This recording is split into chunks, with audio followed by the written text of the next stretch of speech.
Coming to you live from the Business RadioX studio, it's Franchise Marketing Radio, brought to you by IDS, an award-winning digital marketing agency that delivers integrated marketing solutions for franchisors, franchisees, and franchise development teams. Learn why over 75 brands depend on IDS's team of dedicated marketers and client service professionals to deliver a strong ROI on their marketing investment.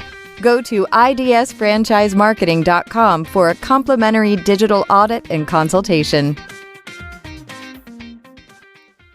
Hello, everybody, and welcome back to Franchise Marketing Radio. I'm your host, Rob Manley. Welcome back. And today, I have a powerhouse guest with us from the world of franchise marketing.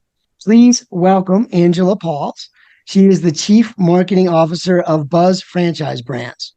Now, she has a diverse background, and I can't wait to dive into it, but it spans everything from starting and running her own coffee shop earlier in her career, and now fast forwarding to being Chief Marketing Officer at one of the best collection of brands in franchising, Buzz Brands. So, Angela, thank you for being with us today.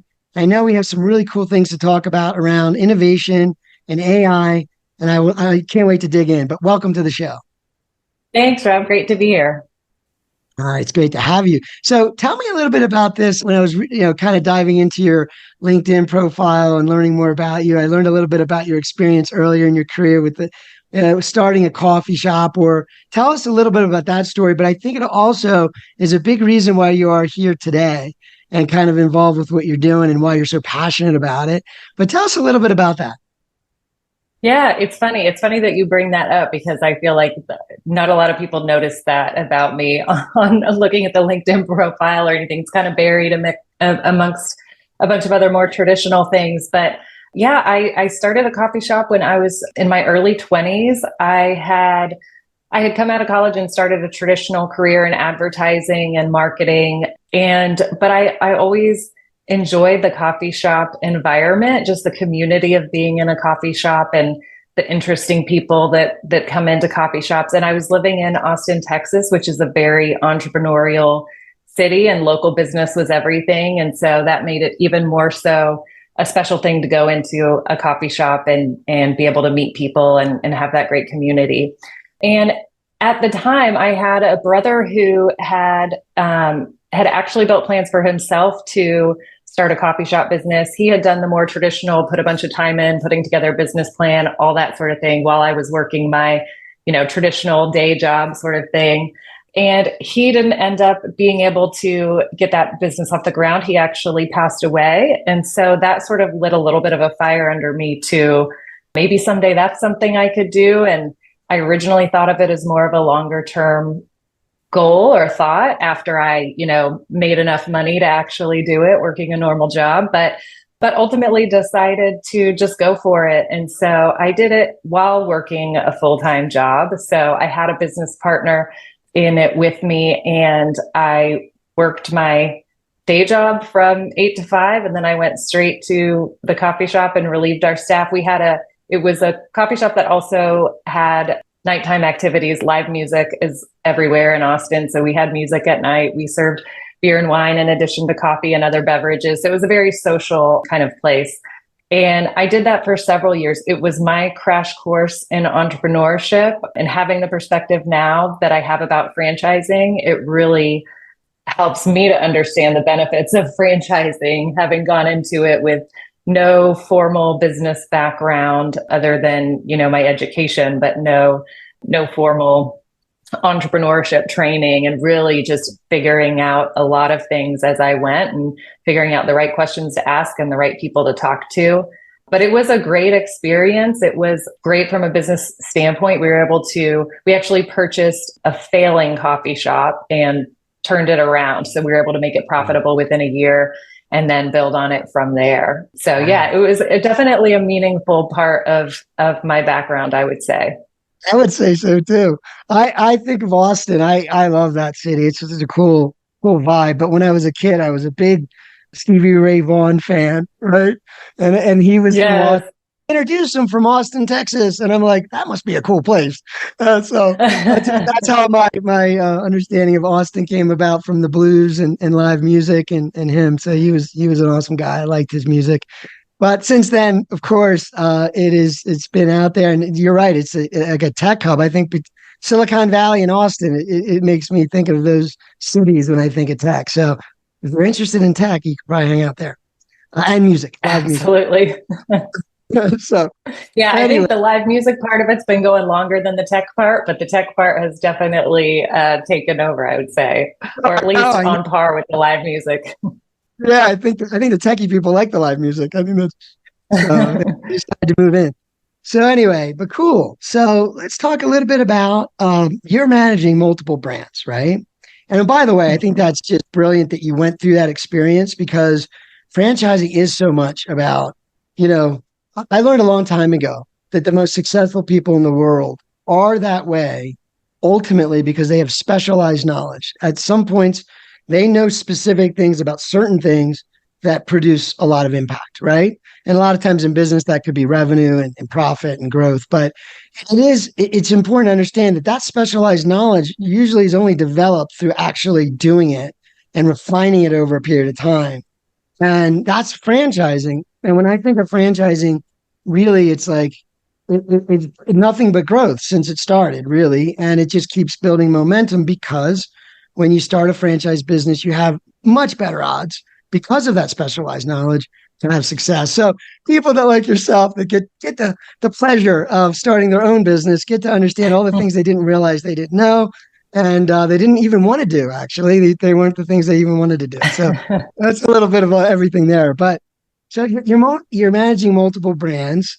Tell me a little bit, before we dive into some specifics around tech and innovation.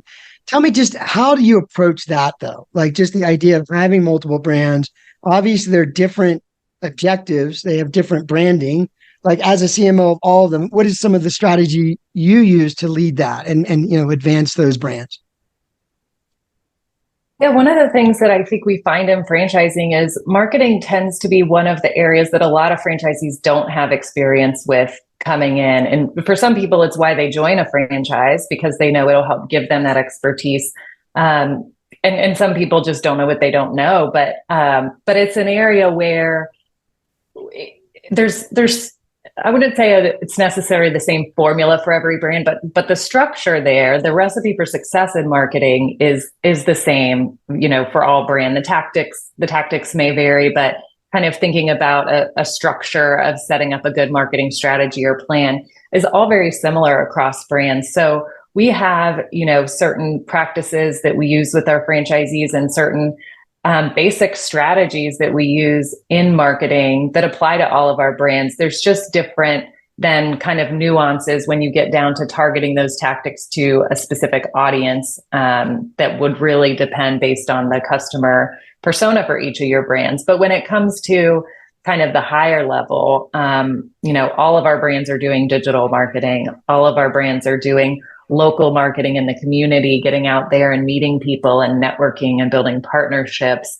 And they're all doing direct mail marketing. And I think one of the things that's made us successful has been having that marketing plan very structurally developed between us and our franchisees. So we don't just say, we think you should market, you should probably spend about this much money, let us know what you do. We actually sit down as they come through training. We have very specific marketing requirements that are outlined for our franchisees, so we can keep them from making some of those mistakes that some entrepreneurs and franchisees will make when they're too nervous about marketing to spend money before they're making money. I mean, that's tough, right? To go out there and spend a bunch of money when you're not profitable yet. And then when you are profitable, to feel like you should stop spending money because you've hit that mark, that's not a great idea either. You don't want to plateau. You want to keep growing. So being able to guide our franchisees and this is where you should start. And we're going to build a plan to reflect the tactics that we know work, because we've been running these brands for a while. We've got years of data that we can, look to start you off strong. And then we'll tweak it as we go, as we learn more about the nuances of your market, how people are responding to the different tactics that we're using, if there's certain messaging we want to adjust, that sort of thing. We'll tweak it throughout the year. So we stay in regular conversations with our franchisees throughout the year to look at some of those KPIs and trends that we may see. Gotcha. So like in that, so you have these different, so you have a playbook for each brand essentially, and the playbook is extensive and multifaceted. Obviously it's a little different, but there are similarities with your brands. I think it's oriented on home services. And so there is some overlapping, but generally different playbooks. And so you're saying, so is there any process or technology innovation that you had to kind of put in place to make that easier to try to deal with all these different brands and make sure it's efficient and everybody gets trained right and you can deploy things? And like, how does that look at 6 different brands? It seems challenging to me.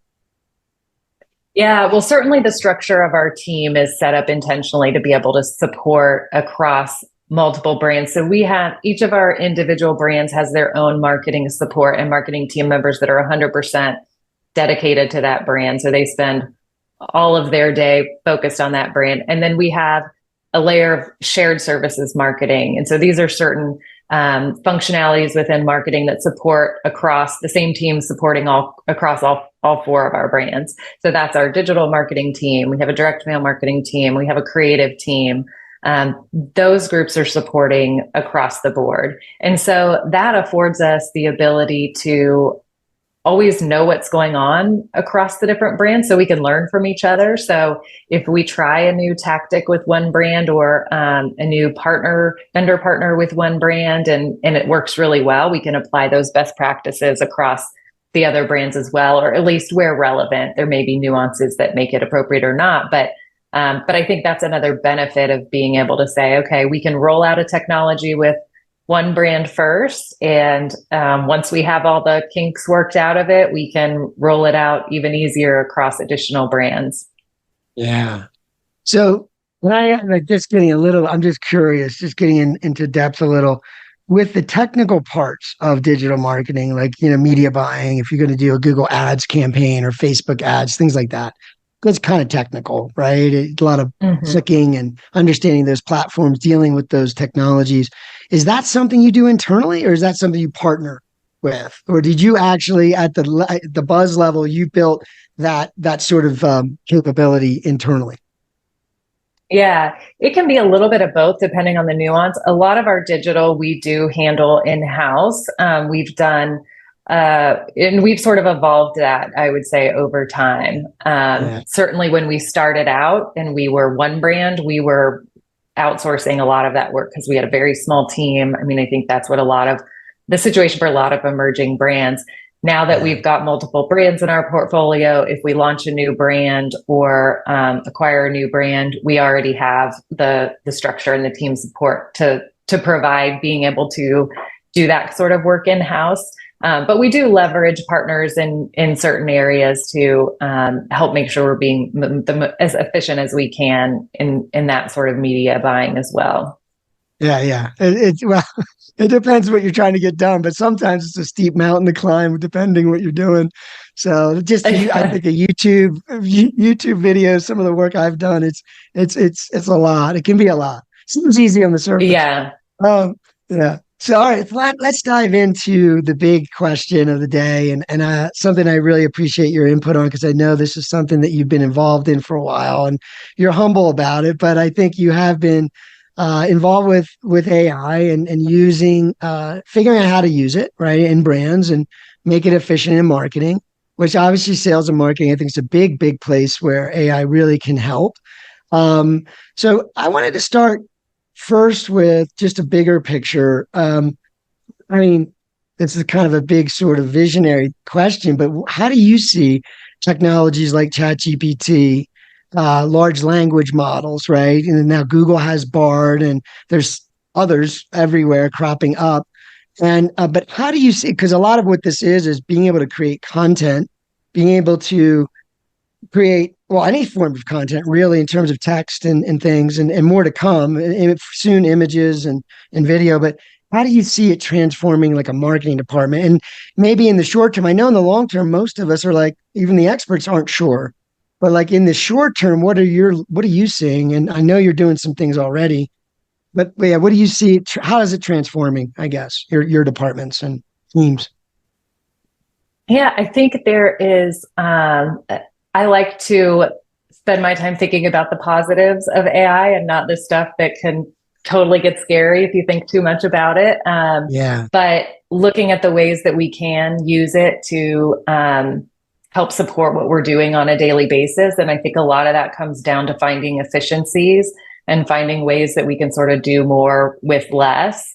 As someone who was an entrepreneur at a young age and also the youngest sibling, I feel like I've always been a bit of a scrappy person. I'm going to figure it out on my own. And I feel like there's a lot of AI tools that allow someone who doesn't have a full team or something to be able to do a lot more by themselves. And so we're trying to find ways to incorporate and step back to think about, okay, what sort of tasks are we doing that we're either doing it repetitively and it's just kind of a more mundane task that doesn't take I shouldn't say it doesn't take a lot of brain power, but it's something that like we're just doing it over and over and it doesn't necessarily need to be my brain on it every time. But whether it's the amount of time we spend, recapping meetings or things of that nature, or maybe it's sort of writing the same emails over and over.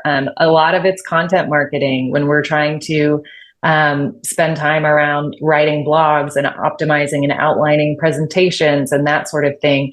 AI is not going to be writing those things perfectly, but where it's particularly helpful is just getting you started, getting things outlined for you. And then once you have something written, being able to get some other perspective on it, even if you just upload something you've written into ChatGPT and say, how can I make this better? Or how can I make this more SEO optimized or whatever it may be? It's just like having another brain in the room. It's not something that should be fully trusted at this point, but it is additional perspective, and it certainly helps to I think speed up the process of creating a lot of content and doing a lot of the ongoing regular tasks that we have.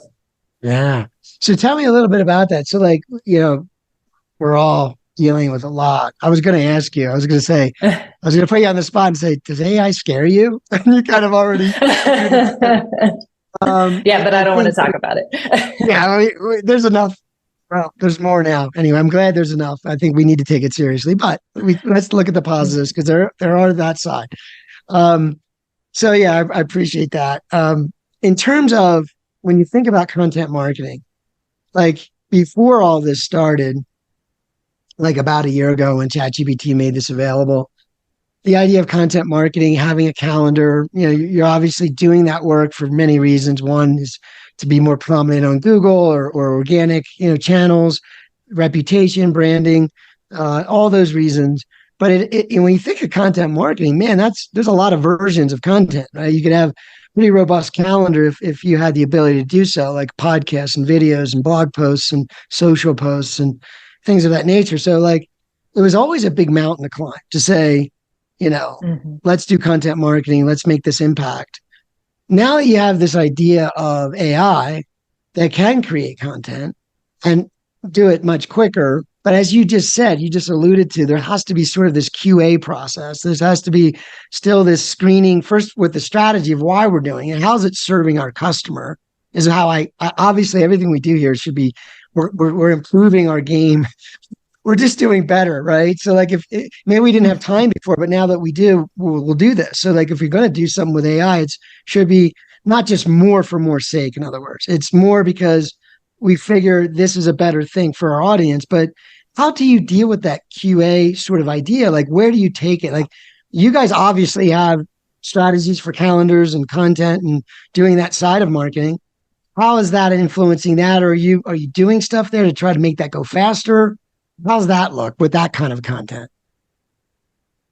I think one way to think about it is that AI can act as an intern for us. So, we have summer interns every year, Buzz Franchise Brands. And from a marketing perspective, we often have interns helping with content creation and that sort of thing. And we train them a bit on our company and our branding and the the tones that we use and personality of each brand before they start writing. But then, we let them write blogs or we let them create content. But we always go through and check them after. We don't just blindly publish what they write without making sure that it's authentic to our brand and that it's accomplishing the goals that we want to accomplish. I think when we think about AI and ChatGPT for supporting things like that, it's very similar. It's we can use it to help us do things faster and to take some of the weight off, but we always need to go through and make sure it's authentic to the brand, because people are very aware that AI is out there and that a lot of content is getting generated either by or using AI. And so they're not dumb to the fact of reading an authentically written article. One of the things that is very well known about AI is that it doesn't have that human empathy component to it. And so you can sense that, when you're reading different content. Marketing is all about storytelling. And sometimes we need to have that layer of humanity to it for it to really come across as authentic. So I think that's important. It's train it as you use it, but always check its work as well. Yeah.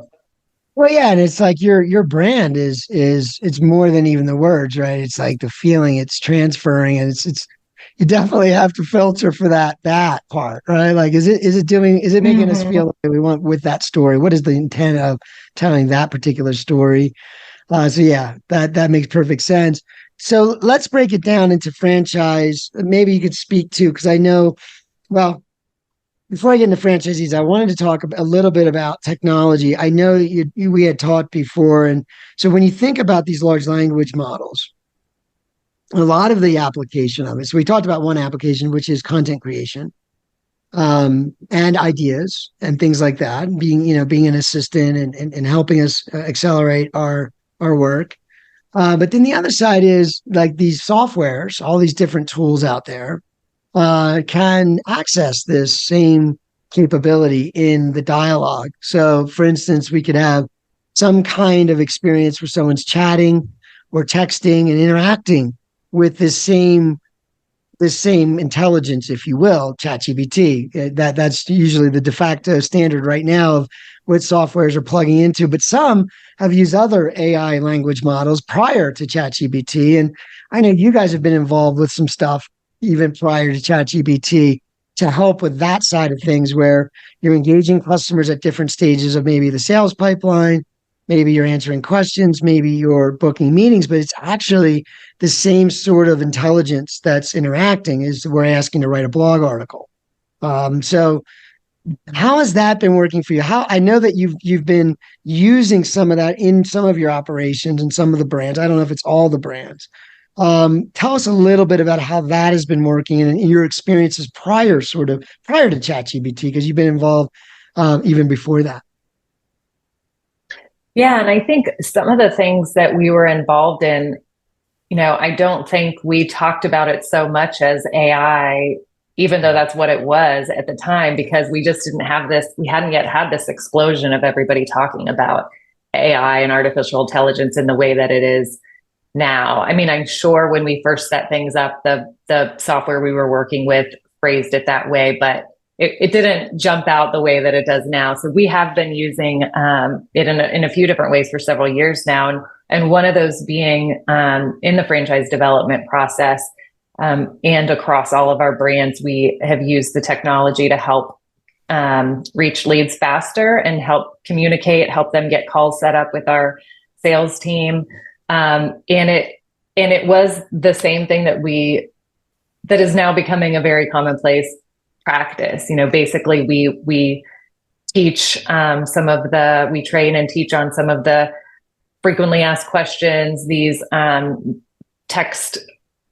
it's basically texting platforms, text software that can help engage with franchise prospects and help them get calls set up. But sometimes they reply back to those text messages as humans, feeling as if they're interacting with a human. So we also need to make sure that the bot that's responding to them can answer and recognize what they're asking about, whether it's a cost question, whether it's a scheduling, needing to reschedule, that sort of thing. And certainly that technology has gotten better and better over the course of the time that we've been using it. But it is something that we found effective because it's something, that allows, in the case of franchise development, people are all around the world and all across different time zones when they're reaching out to us for more information. And everybody will tell you that, speed to lead is the important thing, right? We want to make sure to get back to people as fast as possible. So glad. I'm sorry to interrupt. I had to jump in. I was dying to ask you about like the impact. So it's like speed to lead, and then the other thing they always say is follow up like 6 to 8 times, right? Because if they don't respond, and we know people can't do that. We know that people get sick. They go, all right, I'll stop. You go ahead and finish your answer. But I love it. I was gonna, yeah.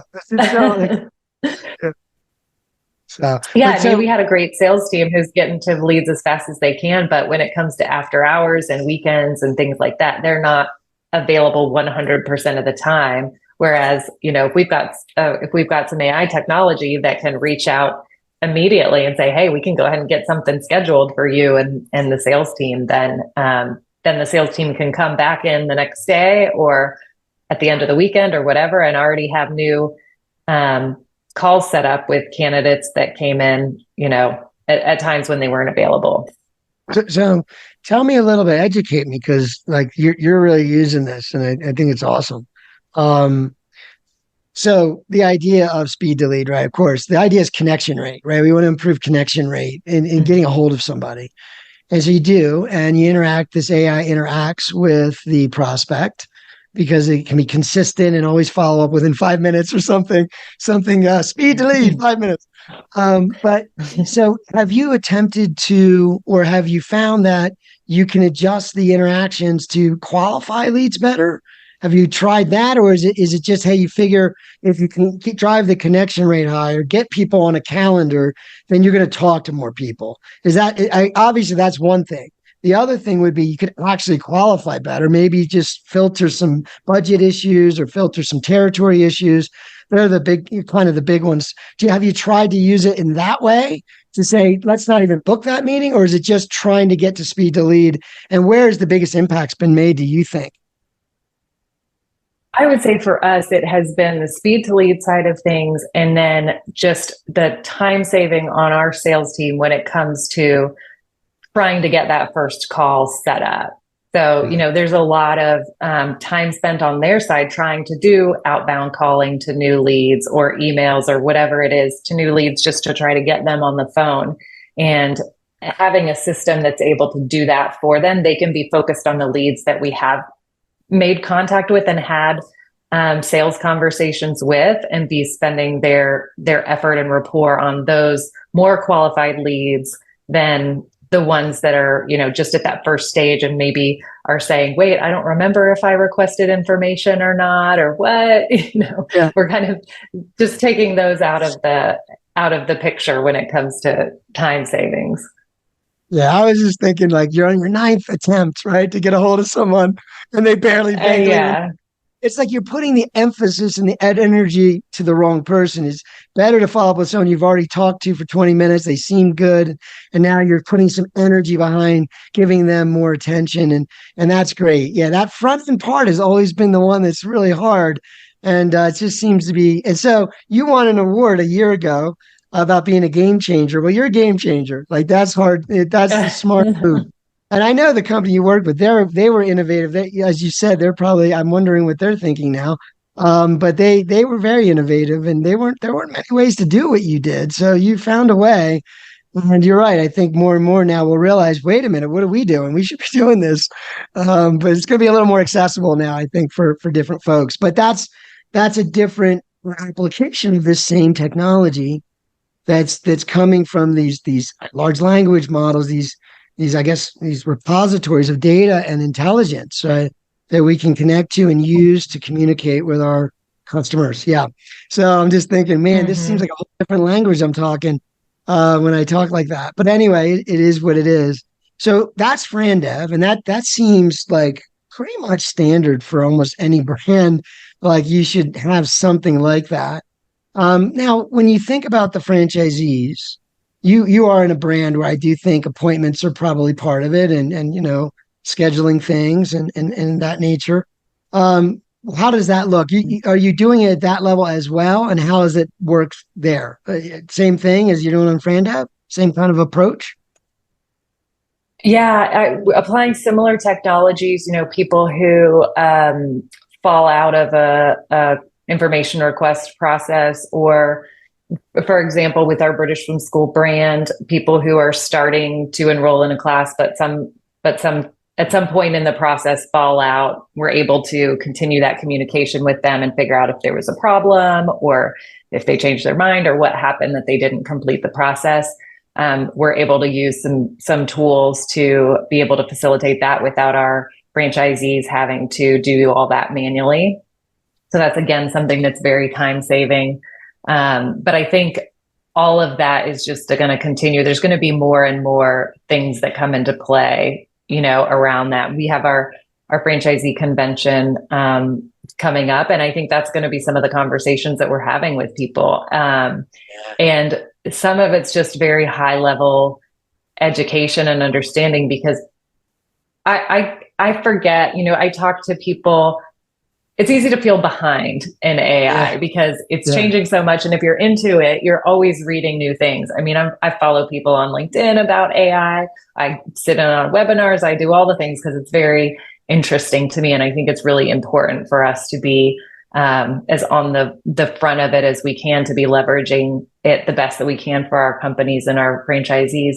But a lot of people are overwhelmed. So I don't realize, I always think I'm behind. And then I talk to other people. I'm like, oh, maybe we're actually a little bit ahead of other people. But I think when you look at a base of franchisees, a lot of them are just kind of like, they haven't done a whole lot because they're overwhelmed and they don't have time to think about it or to sit down and think about the right use cases that could save them some time. So I think it's important for us to be starting to do that and starting to help them understand, here's how you can use it effectively, but also it's really important to know how to not trust it too much and how to keep a level of security and privacy, and don't be putting a bunch of confidential company information in there and that sort of thing.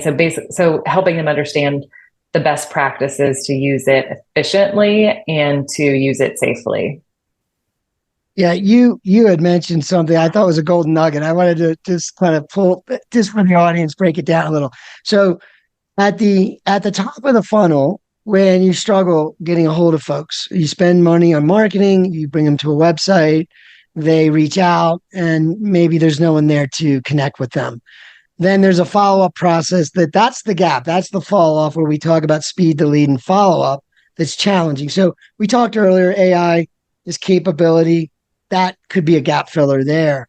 But then you went on to say something else that I thought was a unique distinction, which was if someone is supposed to come and doesn't come, you can follow up, and passively in the background, this AI, which is functioning almost like a person, is following up with people that might miss a meeting. And you're able to rebook or reschedule or just whatever, if someone cancels or whatever. That's another big area that would affect connection rate or that ability to really get the most out of your marketing. So 2 applications in the pipeline right there so just wanted to point that out. I thought they were complementary versus the similar, the same thing. So I think that's awesome. But I think that's right. I mean, when you think about where else in the pipeline can we put that? What else would be helpful, right? So it's a matter of creativity. But then you said, how do we share this with folks? We talked about overwhelm a little, and I feel like there's 3 sort of people. There's the people like the ostrich with the head in the sand, like I'm already overwhelmed. So, and then there's the folks that are a little bit freaked out, like this is a little scary, and just hesitant. And then there's the third, which is probably like more like me and you, where we're going to read stuff every day and we're like, wow, that's pretty cool. But it's just like coming at rapid fire. I know what you mean, because I was always the kind of person that said, I love being on email newsletters and I love getting like a lot of information from different people because I felt like it kept me up to date. Now I feel like there's no way to keep up with all this. This is insane. And so I'm like, okay, I've got to zero in. And one idea that we had that we're using with some of our clients and just the thought process is, starting with ChatGPT and asking it, you want to solve a problem, or here's what I do. Here's who I am. I'm a professional X, is what I do. What responsibilities, what tasks should I be focused on every day? And see how that breaks down. And then ask, how can you help me with that? And then that just becomes very specific to what you might be doing every day. It's a backwards way, maybe a reverse engineering way to do it. But like for me, when I'm talking to you, I'm preparing for a podcast. Well, there's things I can do to help me do that, right? And so like that's just a way of thinking. Like if I told it, well, I'm a podcast guy, what are my responsibilities? Like it might jar some things loose. Like, yeah, okay, let me try that. So that's what we're doing. It's just an experimental process where you can say, how can I take my game to a little bit of a higher power or a higher level? And say, because it's just like you said earlier, it's those repetitive tasks or things that you just wouldn't have done that way because it would have just taken a little too long. But now you could do it that way. You have that assistant, right? Anyway, but I appreciate that. Yeah. So I know this year, you have your event next week, but what do you think about like franchisee? Like, where do you see this going in terms of training? Is there anything formal that has to happen eventually where you give people some guidance and resource? Or where do you see it going in terms of training franchisees to train their teams to be more efficient with it? Yeah, I think it'll be much like any other new innovations that we need to teach franchisees or in our own corporate teams, but helping them just understand use cases, understand, again, like I said, how to use it responsibly. I think that guidance is important, and just to make sure that we're doing it consistently across the brand. We do want to make sure that our customers are having the same type of brand experience, no matter what location they're working with. And so I think making sure that we provide the guidance and best practices for franchisees through training, ongoing training, not just new franchisee training, will be really important. And I think just continuing to have conversations about AI. I mean, to your point, there's so many use cases, and it's easy to overthink.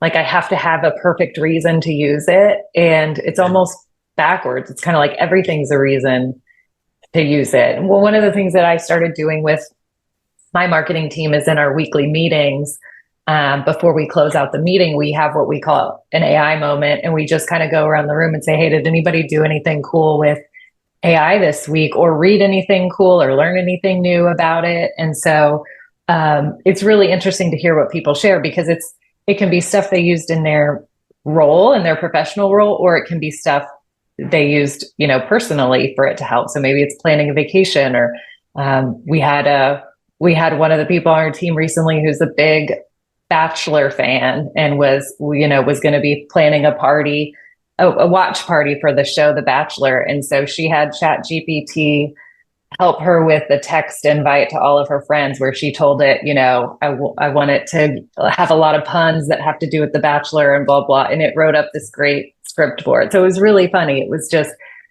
people starting to think about how they could use it personally versus professionally.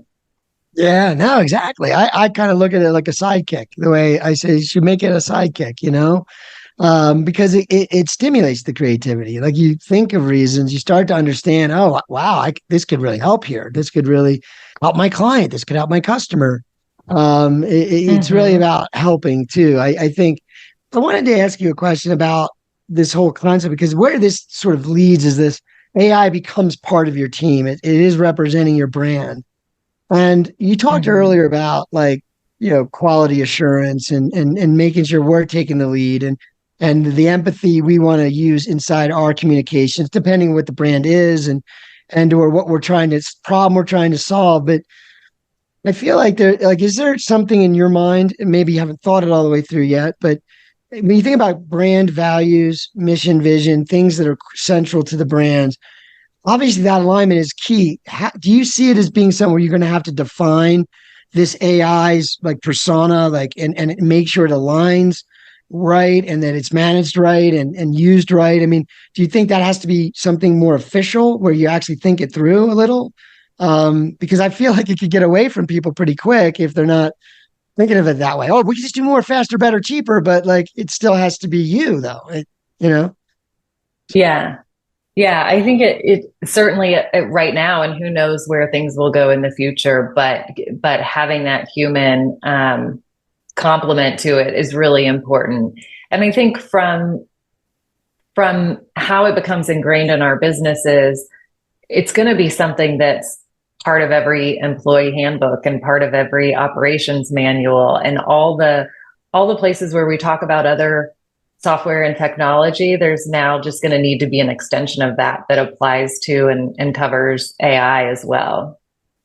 But one of our core values is be curious and innovate. And I think that there's nothing more about AI than being curious about it and finding the ways to innovate with it.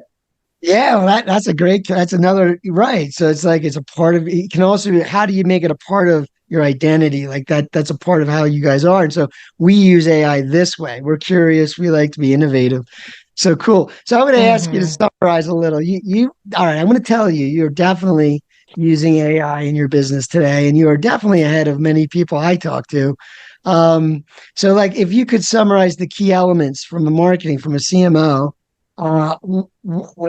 at this point, and I realize we're all learning every day, but at this stage, from as you look back and as you look forward a little, what are the key elements, do you think, of a successful, of integrating AI successfully into your marketing strategies? I think it is not being afraid of it, just getting in there and starting to play with it, because that's the only way you're really going to start to figure out what some of those, it's really the only way you're going to train your mind to start thinking in every task I'm doing throughout the day. Is there a faster, more efficient way I could do this using AI? Once you start finding better ways to do things, you start thinking that way more because it just starts to come naturally. So I think you don't have to have a reason to start using it. Just get in there and start playing around with it. And I think that's a good start. One of the analogies that I've heard is you can't learn to swim by reading a book. You can read and understand the principles of swimming, but until you get in the water and actually start doing the motions, that's how you're going to really learn to swim. And it's the same with AI. You can read all the articles about it and get completely overwhelmed that way, but until you start playing with the tools, that's where you'll really start getting comfortable with it. So I think that's an important thing. And then you'll naturally start finding some ways to be more efficient, whether it's changing a workflow or whether it's just saying, hey, I'm stuck on figuring out how I should do this, rather than Googling the best tool and going into a wormhole of reading 5 different websites and trying to, figure that out. I've used it to go into ChatGPT and say, hey, I'm trying to manipulate a photo in this way. I'm sure there's an easy way to do it, but I don't know what it is. What's a tool I can use? Get me to that website or give me the instructions to be able to do that. So it's probably a long tangent, but just all that to say, you don't have to know why you're going to use it, and just go in there and start using it. Yeah, well, that's one of your principles. Be curious, right? I think that's what exactly. Yeah, you just have to be willing to interact with it, is what it is. It's not something you're right. It's not, don't wait for something to tell you, oh, you should go use this tool, this AI tool for it. No, it's go interact now and learn about it and see, it'll stimulate those ideas. So it's interesting because it affects us personally all the way through what we do, what our teams do, what families do. I talk to my son, he's in college. We talk about it. How's he leveraging it? I mean, and of course there's a whole thing around that. What do the universities what are the rules? Some have rules, some don't. It's interesting, but I've encouraged him to be curious. Exactly. I think that's the best word. I said, don't hold back. Don't, because by the time they figure it out, everybody else will be using it anyways. Just don't wait. Don't be, you're only going to learn. You're only going to get better at what you're studying. So, but it's affecting. I saw something on LinkedIn recently from Jason Pfeiffer, who's the editor-in-chief of Entrepreneur Magazine, and he posted this video. It was a video of a news story from back in the 90s when Burger King first started accepting credit cards. And watching, they were interviewing people sitting in Burger King, asking them how they felt about Burger King now accepting credit cards. And people were largely panicking. They were thinking it was going to slow down the process. They were thinking it was going to be a passing fad. They were saying, if you don't have enough cash to buy a hamburger, you shouldn't be buying hamburgers. It was all these crazy reactions because this was going to change the whole fast food buying experience, and it was freaking people out. And now I don't know that anyone pays cash for a hamburger anymore. You almost can't. So I feel like yeah, exactly. I think especially for, I think about my kids now who are young, and they're going to grow up not knowing a life before any of this, as far as how they'll go through school and everything else. And so it's scary because we don't know exactly how it's going to pan out, but ignoring it rather than embracing it isn't going to help anything. We need to, the sooner we can get comfortable and find all the good benefits to it and educate ourselves on what to be careful about and what to look out for and share that with our children. I think that's the better way to approach it. Yeah, no, I think that's exactly it. I mean, I think engagement is very important. If there's a message for the audience, it's engagement. It's because if we're not aware, we can't participate in the way this shapes our world. And it's going to affect education. It's going to affect healthcare. It's going to affect how we work. And I think if you're engaged, you can raise your hand and give your input. And that's what we need to do. Like, not even should do, need to do. And so it's good to, I feel like you're totally aligned in all your brands. So you got everybody beating to that drum. And so before I let you go, anything you want to share with the audience, or any final thoughts you wanted to impart to the audience? I mean, I guess just going back to encouraging people to get out there and just know it can find a few things that work well for you to start dipping your toe in, whether it's following some people on LinkedIn who are smart on the topic, or whether it's just sitting in on a webinar. There is a ton of information out there, that some great introductory webinars on it. The IFA has a great series that they did, a 3-part series on AI. That's a great place to start. So I think that would be my biggest piece of advice. We've had a lot of fun learning about it at Buzz Franchise Brands, and we're not going to stop. So and I'm always happy to talk AI or throw ideas around, or give anyone advice on how to incorporate it into their teams. Well, thank you very much. It's been an enlightening conversation, and I think we can have a lot more of these enlightening conversations. I feel like that word's like every day's enlightening. But no, this has been great. And as I said, you are definitely right where I am. I'm excited. It's been great to hear how you're doing things, because you are doing it at a higher level. I think a lot of the first steps here would be to leverage it in engagement and helping with that first line of defense when you're marketing, and you guys are doing that and just improving experience, right? The customers, and it's a combination. It's the tool and the team, and it just raises the bar for you. And you've been doing it for, you said, about 3 years approximately. You've been working on these, so you've been doing it a while, and probably it's been something really like that. Yeah. Yeah. So, and I think now, I mean, the way there's so much better technology now than there was when we started dipping our toe in. I think especially with, ChatGPT from the beginning, but even recently just being more multimodal, and now being able to speak to it and being able to upload images to it. That's a whole nother level of use cases. And I could go on and on about all the different crazy use cases that are out there, but I won't. Well, a huge thank you. And I know you have a lot to do today. I know you're planning for a big event next week. So it's been an honor to have you here. And thank you for taking the time. And I definitely want to have you back. I want to check in. I don't know if we can wait a whole year. We might have to check in, a little more frequently with this AI stuff, right?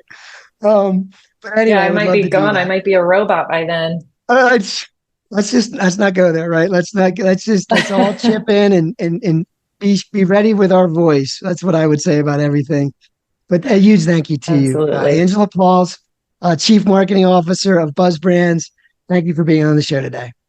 Thanks, Rob.